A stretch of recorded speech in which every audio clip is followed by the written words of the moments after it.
Say 2, 1, 8. On KBLA, James Farr's on the mic, lifting up the people, keeping hope in sight. With Altadena spirit, he fights the good fight, speaking truth to power, shining the light.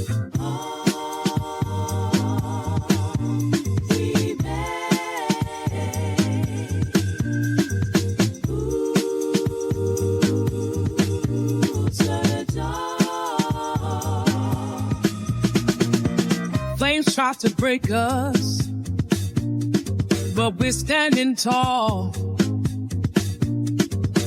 Lost our homes, but we ain't lost at all.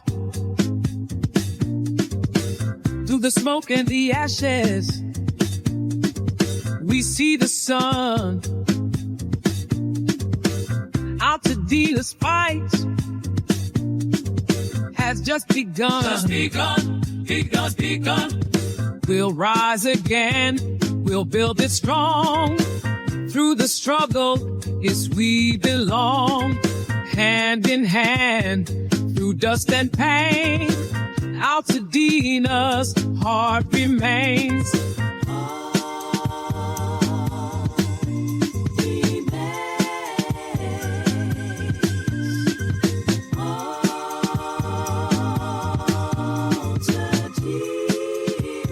Live from Leimert Park, KBLA Talk 1580. You're listening to The Conversation Live, Altadena Rising.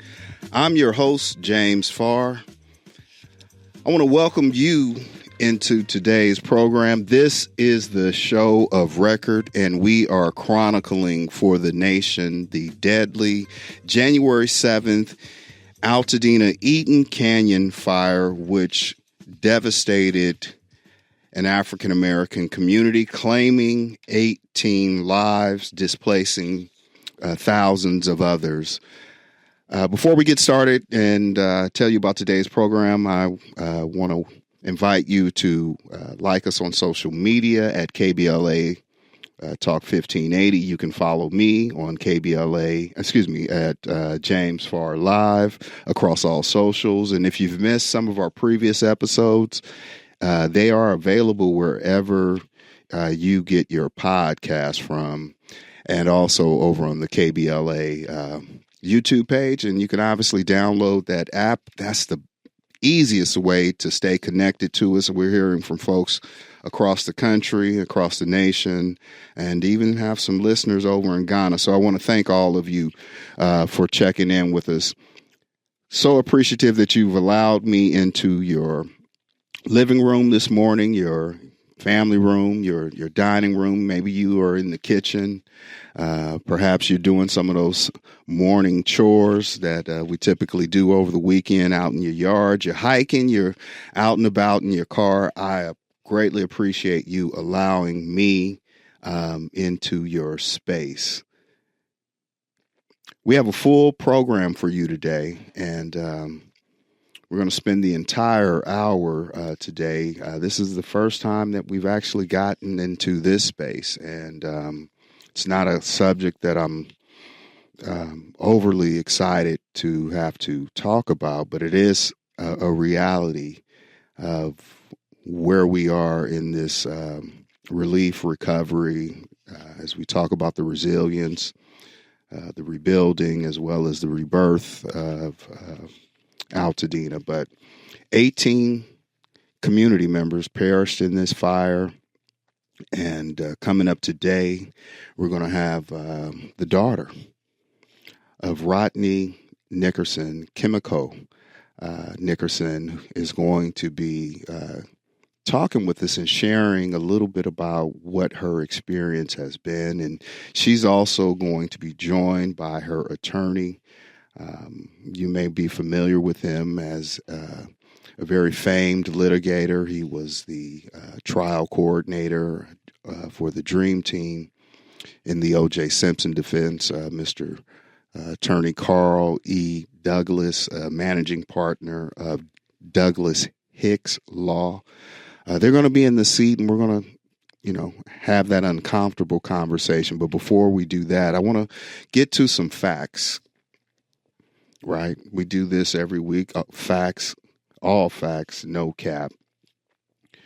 We're coming up on 100 days on April 16th, and I'll tell you a little bit more about what's happening there shortly. But we're coming up on 100 days since this deadly fire cut through this community. And, while folks are still in this space of rebuilding, just this past Monday, I don't think I was shocked, but I think some of y'all were shocked that our supervisor, Catherine Barger, said she was actually surprised that there had been no building permits issued. We learned through a county soil testing report over this past Thursday that, that stuff is still bad. So the burning question I have this morning is the government overworked, right? Is it too much for them? Or is there a little bit of incompetency? Because the government typically moves at two speeds. That's slow and slower. That's something that we're going to unpack this Wednesday at the Jackie Robinson Recreation Center, where we're having a town hall meeting. You can join me, Dominique DePrima, Dr. Nicordelai Corte, and Tavis Smiley, along with a host of panelists, of community leaders. Also, we're going to have some survivors. We're going to have some experts. It's 100 days and counting. What have we learned from this deadly inferno? So you're invited. There's still room for you. You can go to KBLA 1580 website. But when we come forward, we're going to be joined by Kimiko Nickerson and her attorney, Carl E. Douglas. You're listening to The Conversation Live, Altadena Rising, which is sponsored in part by Quinn Emanuel. Only on KBLA, Talk 1580. We got your black. A safe place to go loud. A great place for progressive politics. KBLA Talk 1580. We knew you'd stick around. This is LA's home for progressive talk radio. Be heard. Welcome back to KBLA Talk 1580. And welcome forward, KBLA Talk 1580. You're listening to The Conversation Live, Altadena Rising, and I am your host, James Farr. In the ashes of the Eaton Canyon Fire, the devastating fire that we told you about just before we came forward, she lost her father. The community lost a giant, and we're talking about a family that has a long-standing legacy in the Los Angeles community. We're talking with a family member who is trying to understand and make sense of where things are right now.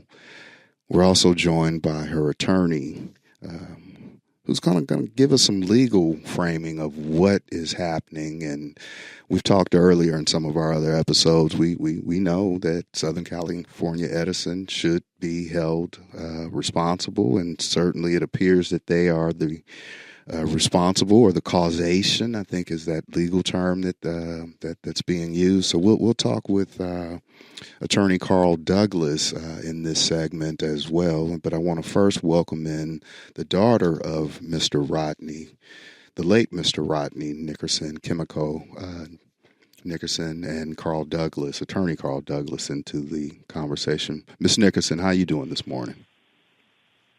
I'm hanging in there. Thank you so much for asking, and thank you for the invite.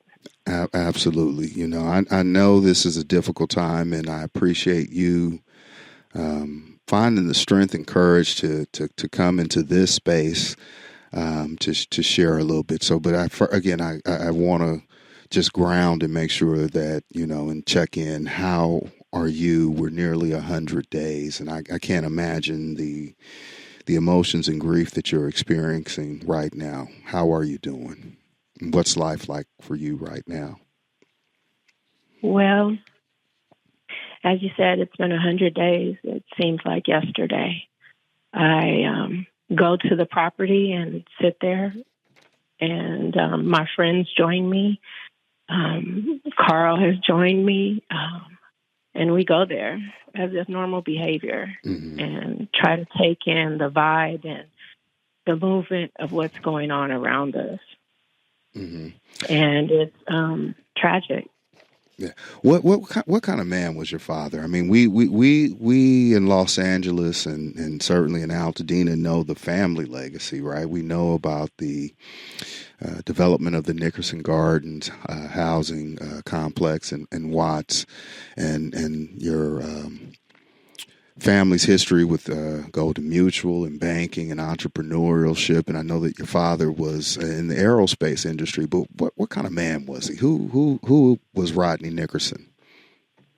He was a strong, intellectual, funny, vibrant, energetic man. He walked around the Rose Bowl every day and spoke with and interacted with people there, and he was out in his neighborhood interacting with his neighbors and helping neighbors that he has been there with for the last 57 plus some years. And he would visit them and fellowship with his neighbors on his block. He was an Altadena pillar.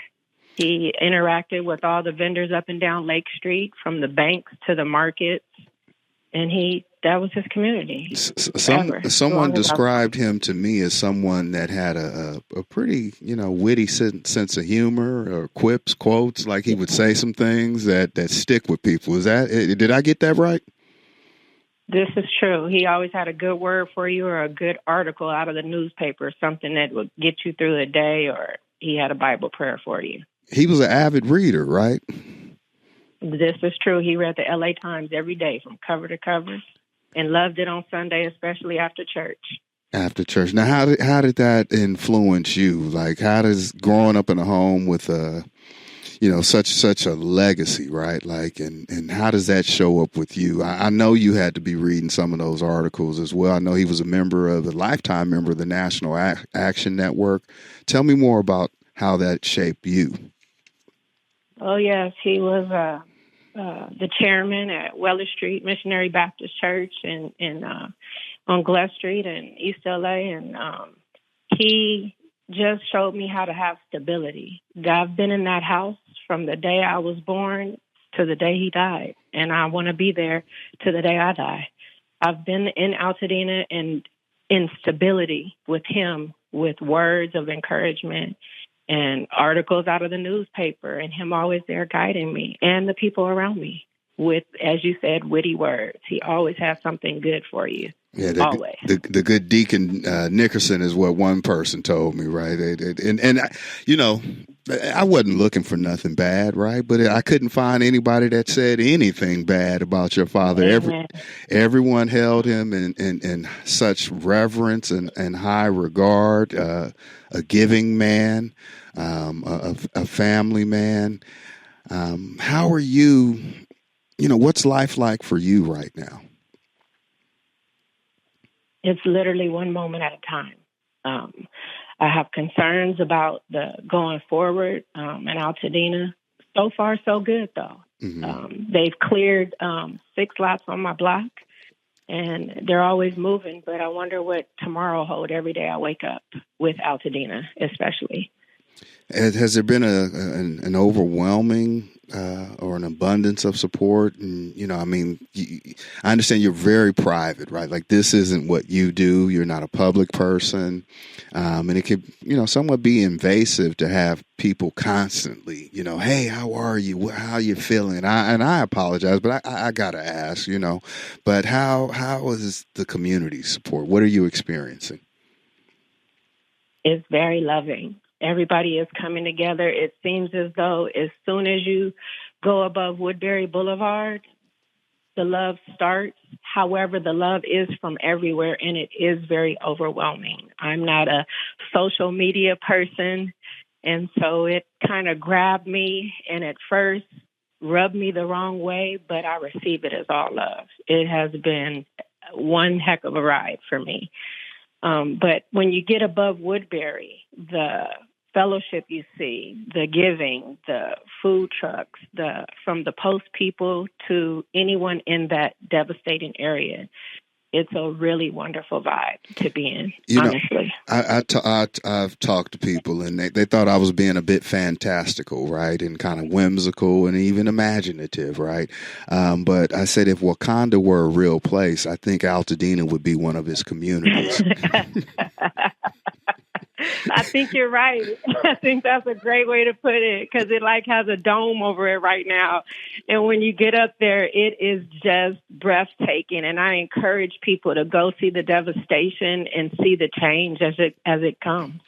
I encourage people. Yeah, I mean, there's no picture you can see on TV or on the internet or anything that kind of gives you that lens of what it is to actually, and I'm not talking about driving through. I mean, get out your car, stand on a street, and turn completely around. Right. Yeah. And there's nothing. Yeah. There's nothing. It's like a bomb went off. Yeah. Tell me about the Altadena you grew up. What made it so special for you? Well, the camaraderie, the love from your neighbor across the street to the gentleman down the street at the convenience store. It's Altadena. You see bumper stickers. I love Altadena. We love Altadena. Everybody knows everybody. The schools I went to, all the schools, were all predominantly Black, trickled in with a few others. And it's great to go from school to school, elementary to middle school to high school, from the sportsmanship of my schools to the church communities around me. We were all the same shades, different shades, but we were all the same. And we were all happy to be there. It's just a moment that you didn't even really know you were in until it was taken away from you. What do you think? And that's the way I can sum it up. What do you think you're going to miss? It will be different. And I try to temper my words, right? I live in the community, but my impact isn't your impact, and I'm not comparing the impact because you suffered the ultimate. But what are you going to miss about Altadena? The Altadena you knew.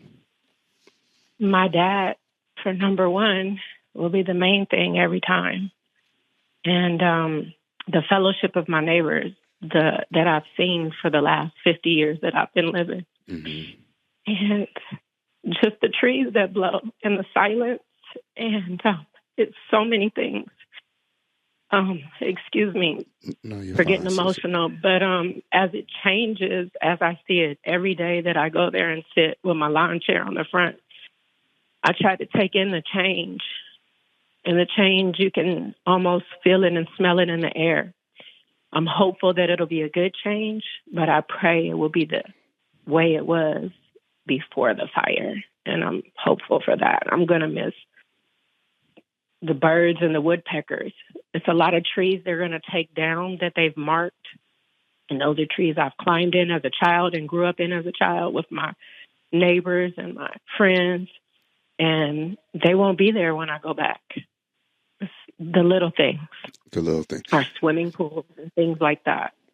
Yeah, well, let's talk a little bit of joy, right? And please forgive me, sister. I know this is difficult for you, and you haven't talked a whole lot to the media. If I'm not mistaken, this may even be your first live interview, and so again, I appreciate you finding the strength and courage to share, because I think people, some people just think that there were things lost, right? Stuff, right? And you lost a family member, but when you think about your grandfathers and history and the legacy part of being one of those Potomac, those pillared families in this region, share something with us, some of the lessons you learned growing up in such a legacy family, and when you think about the Nickerson Garden housing complex. All things are possible if you just push forward every day. Change will come, but you just have to work through the change and work with it with God and a strong mind. My family is prominent. And I'm so humbled by what they were, who they are, and what I'll become as I go through my journey. And it's just amazing to see that if you push forward every day, you can do, and you can grow, no matter what. Well, before I welcome in your attorney, Mr. Douglas, into the conversation, how can people support you? Is there anything that you are supporting? What support do you need? I know you need hugs. I know you need good energy. I know you need love, right? And I think we're all there for you. But is there anything specifically that this radio station, this program, can do, or the community at large? Stay in the present and make people aware of what is being done in Altadena and what isn't being done. There's a lot of good being done, but there's a lot of challenges that we have ahead. And I just hope that everybody continues to speak about it on live like yourself and just in general everywhere, so we're all present in what is happening and what isn't happening in Altadena. Stay with us, Sister Nickerson. Attorney Douglas, thank you so much for being here, sir. We followed your work over the years. I know you have a deep connection to Altadena, but how do you come into this space? I mean, most of us may be familiar with your probably most famous case, right, as a coordinating trial attorney for the Dream Team on the O.J. Simpson defense. But how do you come into this space? Brother, first of all, thank you, James, for allowing me and Kimiko to be on your show. We really appreciate this opportunity to share the humanity of what happened. Bruh, I have been in the law business for 45 years, but this has touched me to my core, and you cannot help but to listen to this sister describe the community to understand why. My grandfather owned a home in Altadena, which now burned down. My other grandfather owned a home on El Molino, which fortunately survived. I am connected because it's so important, I think, in this community that you have people who look like you, look after you, that you have people who speak like you, speak for you. So I am committed to not only representing the Nickerson family, but other families that we are continuing to contact us. And I am committed to spend all of my remaining time focused on this effort because it's so important that we have representation by people who look like us. You were saying earlier, I know before we talked off air, we just got a couple of minutes before we got to move forward, but this is the first time you've represented two families, two victims that have, perished in kind of a similar, in this type of situation. Tell me, what do you mean by that? Like, why is that significant? Because you've done wrongful death before. That's not anything new to you, right? Well, I also represent our firm, Douglas X Law in Ladera Heights, also represents the family of Laura Swain, who died in the fire. Laura Swain was a woman I have known for 40 years. And never in my 45 years have I ever represented the family of someone who I knew when they were alive, bro. This ain't just about business for me now. This is personal. So I am committed to do everything I can, not only for Miss Nickerson, not only for the family of Laura Swain, but everyone who looks like me who's been impacted by this terrible tragedy. Well, we're going to keep that conversation going, right? I want to talk about the legal ramifications. I want to know who should be held accountable. Well, we saw the video. We know what we see, right? Are we to believe our lying eyes, right?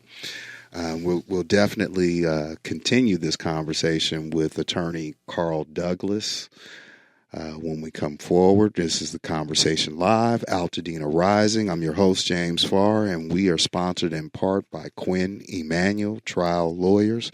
Stay with us. News is coming up next, only on KBLA Talk 1580. We got your black.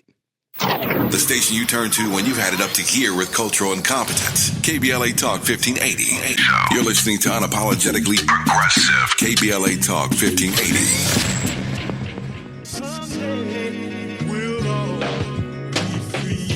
Take those monies and spread across families. My sister Hattie and Lou, the nephews, cousins, and TT. Eric, the rest to be for whatever she wants to do. She might start an institute. She might put poor kids in school. My stake in Rock Nation should go to you. Leave a piece for your siblings to give to their children too. Titled as Champagne, do say I'd like to see a nice piece fund ideas for people who look like we gon' start a society within society. That's major. It's like the Negro League. There was a time America wouldn't let us ball. Those times are now back. It's now called Afrotech. Generational wealth, that's the key. My parents ain't have shit, so that shift started with me. My mom took up money, she bought me bonds. That was the sweetest thing of all time. Legacy, legacy, legacy, legacy. Black excellence, baby, you gon' let them see. Legacy, legacy, legacy, legacy. KBLA Talk 1580 and welcome forward.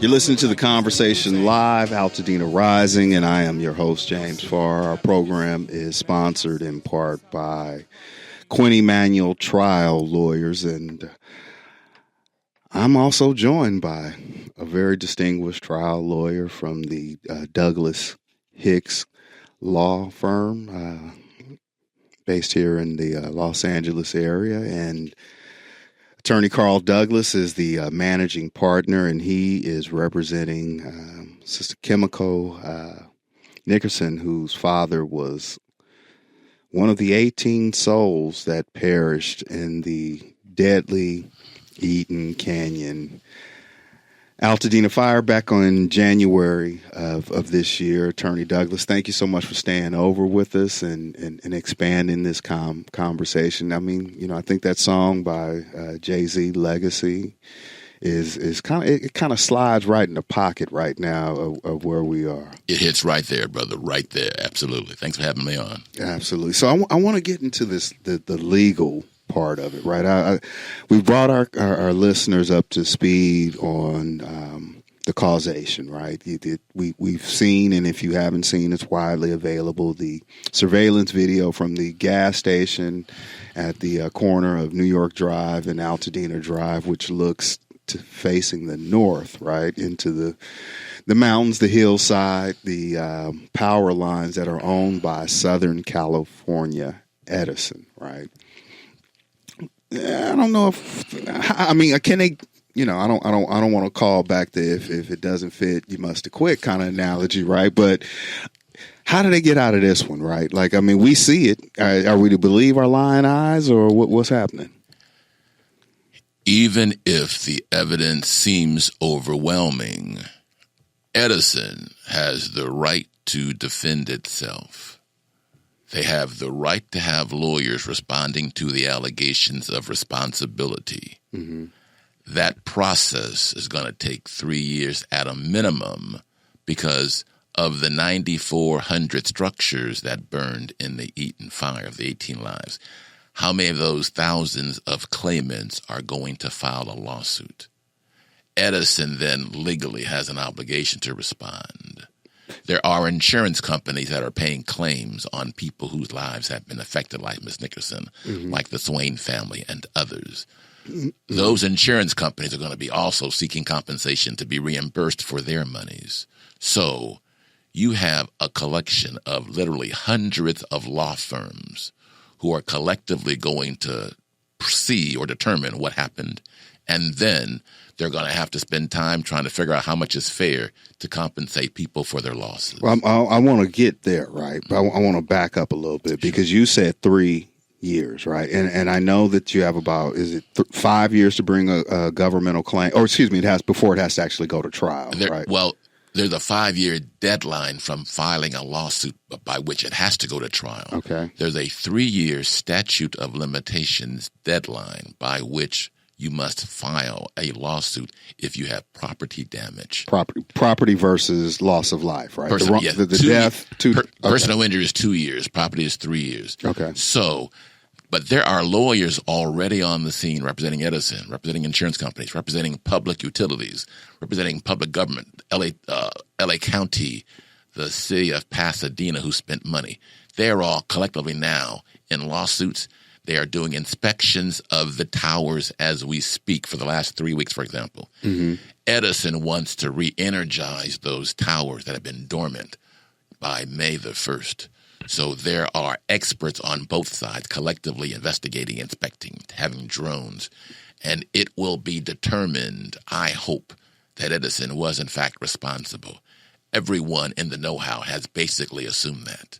Well, I mean, with that tower, and Chris Holden, former assembly member, was here last week, and he talked about Edison not clearing away the brush around that tower in question was deactivated and had been dormant for nearly 50 years since the 70s, and that there appears to be a malfunction.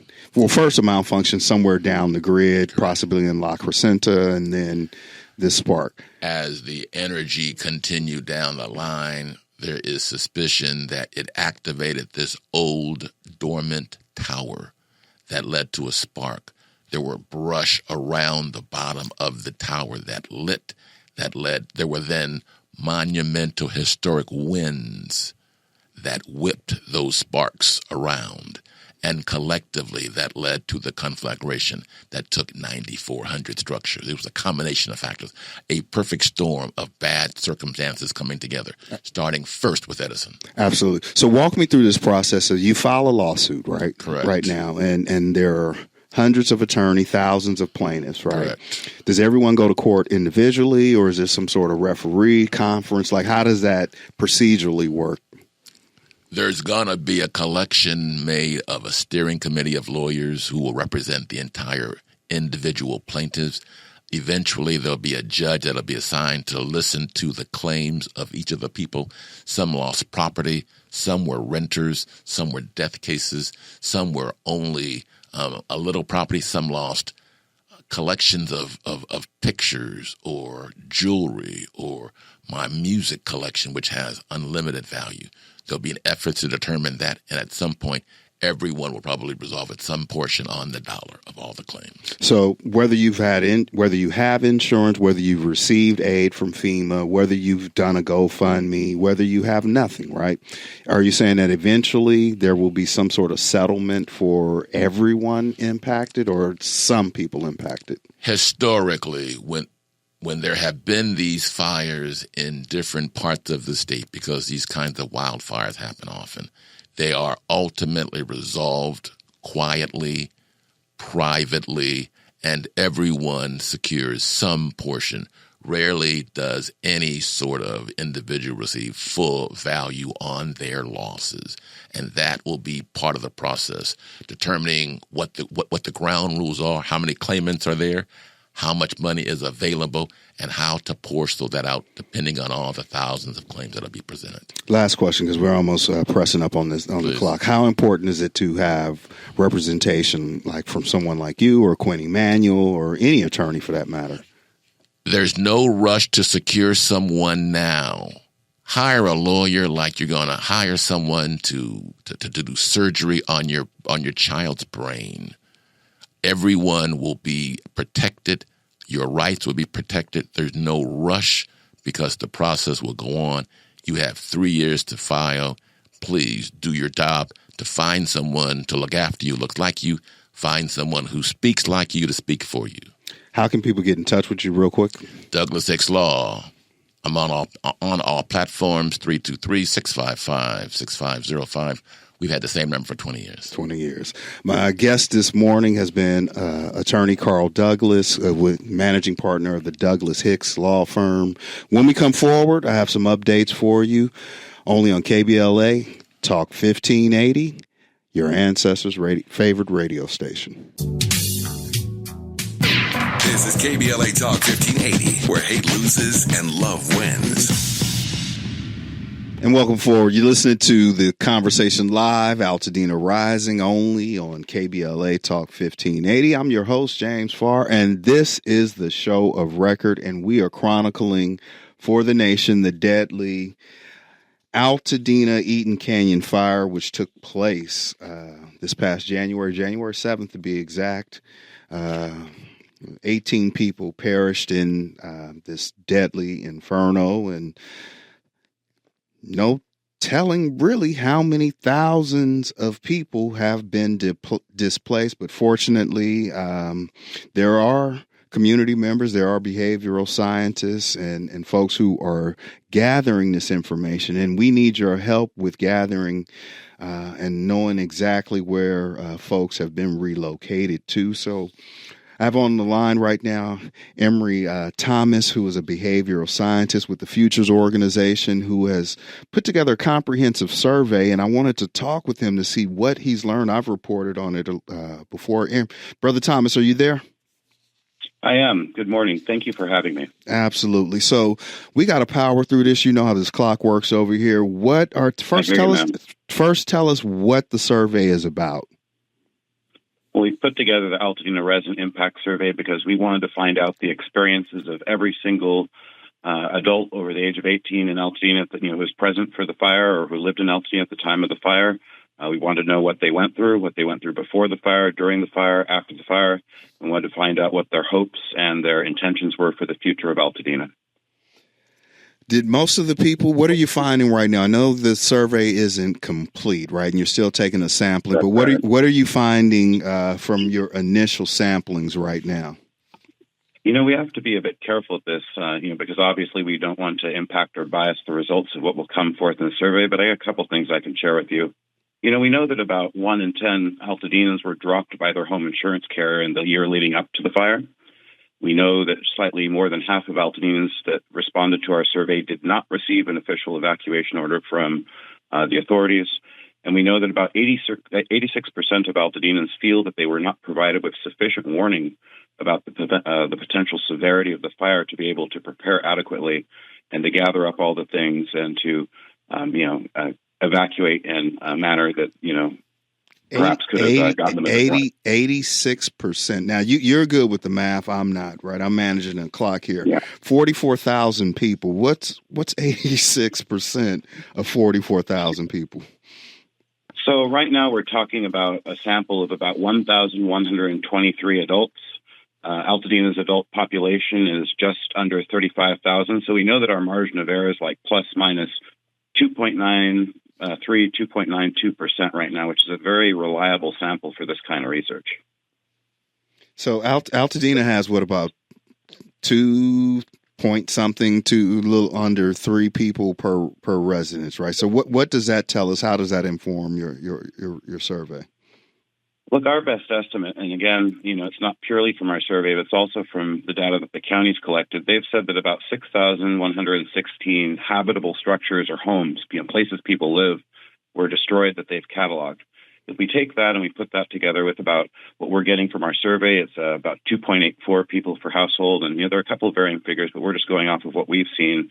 That puts us somewhere in the neighborhood of 17,500 people that were rendered homeless by the destruction rendered by the fire. And then we figure there are a couple thousand more that are living or would be living in places that are just, not really suitable for human habitation because they're surrounded by toxics and they're surrounded by what's best described as, fields of ash and, just indeterminate, levels of contamination. So how can people take the survey? How can they contact you? I know we're hard up on time.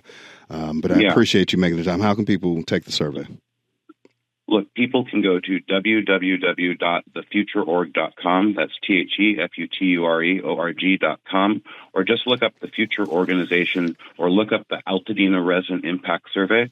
We only ask people who resided in Altadena at the time of the fire to complete the survey. But we really need you. We want you because we're here to allow you to speak through our survey. It's in the public interest, and we're publishing all this for free. We're undertaking this work for free.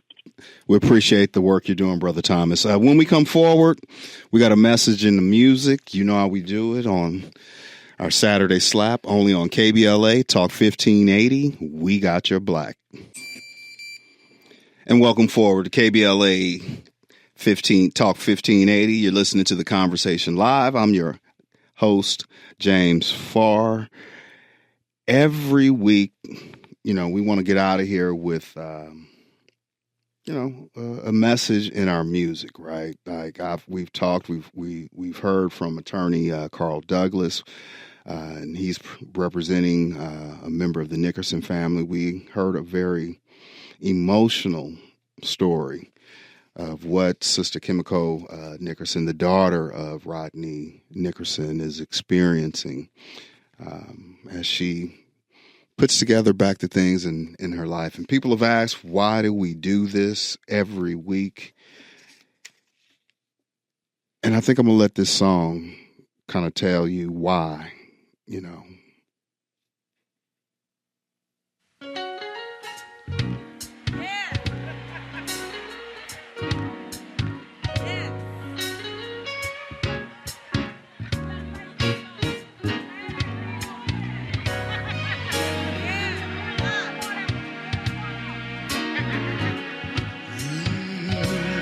What is this that I feel deep inside? It keeps setting my soul on fire. Whatever it is, whatever it is, it won't let me. Oh, my peace.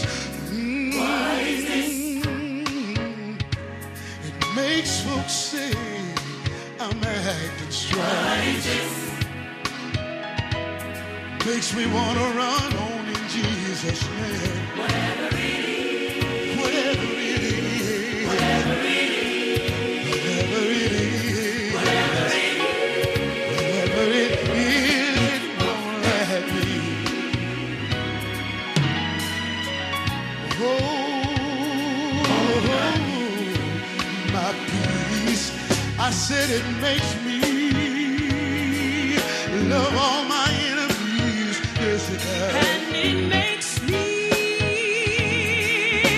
love all my friends. And it won't let me be ashamed to tell the world I've been born again. Well, that's what it is for me. You know, it is a mission to elevate these voices. KBLA Talk 1580 Conversation Live, and we're sponsored in part by Quinn Emanuel. I want to see you all this Wednesday at our town hall meeting at the at the Robinson Park and Recreation Center in Pasadena. You need to visit our website, KBLA 1580, to make sure that you register, right? There's still room for you. We're going to be unpacking. Join me, the Queen Dominique DePrima, Dr. Nicordai